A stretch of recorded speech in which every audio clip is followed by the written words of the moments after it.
सिरसा में एकाएक मौसम में परिवर्तन होने से तेज आंधी चली। तेज आंधी चलने के बाद बारिश शुरू हो गई। बारिश तेज होने की वजह से मंडी में पड़ी गेहूं की फसल भीग गई। फसल भीगने की वजह से किसान परेशान हो गए। हालांकि कुछ फसल शेड के नीचे पड़ी थी, लेकिन सीजन होने की वजह से काफ़ी फसल शेड के बाहर भी पड़ी थी।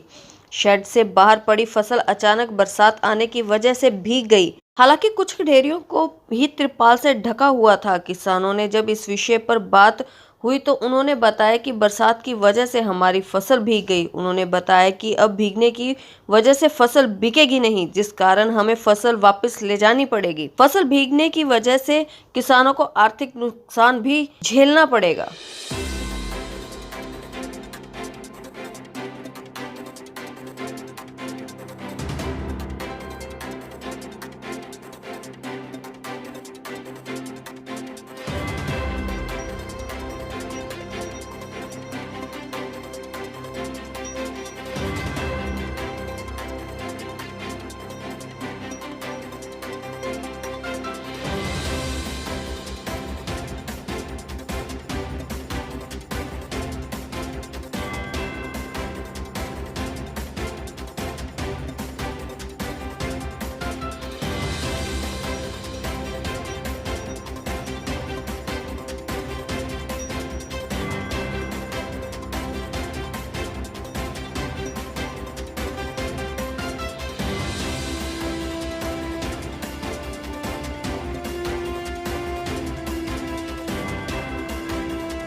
बेसराज जी, गाँव केलियाँ से जी। ये 2-2.5 एकड़ के जी। बरसात से तो मैं पहले आ चुका था, तो यहाँ कोई व्यवस्था तो मिली नहीं मेरे को। ना ही तो कोई शेड खाली था, इधर भी उधर भी दोनों तरफ देख आया। यहाँ जगह नहीं मिली, कहते हैं ये डेयरी तुल जाएगी तो उतार देंगे। पर उतर नहीं पाई।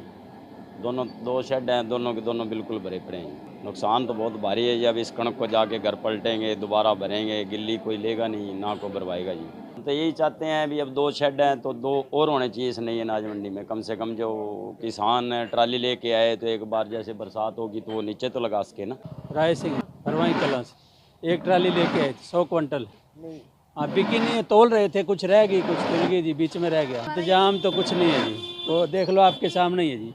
नुकसान तो गिल्ली होगी जी, सारी तुलेगी नहीं, वापस ले जानी पड़ेगी जी हमें। अब प्रशासन का यहाँ पे क्या है जी, कुछ नहीं है। दिलबाग जी फरवाई से मैं 2 ट्राली लेके आया था जी। एक तो उतार दी थी, एक वैसे बड़ी खड़ी है ट्राली। नुकसान है, जो गिल्ली है वो वापस लेके जानी पड़ेगी, वो तुलेगी नहीं जी। हमारे को वापस घर पर लानी पड़ेगी, जानी पड़ेगी और सुखानी पड़ेगी, फिर दोबारा लानी पड़ेगी। कोई व्यवस्था नहीं जी, ना कोई तरपाल दी है, ना कोई बारिश आ गई, बारिश का कोई प्रबंध नहीं है। भी बारिश आ गई है, कोई ट्राली ढक दें हमारी। मैंने नीचे उतारी एक ट्राली, ऊपर से कोई हमारे को वो नहीं मिली, तरपाल नहीं मिली, कुछ नहीं मिला जी।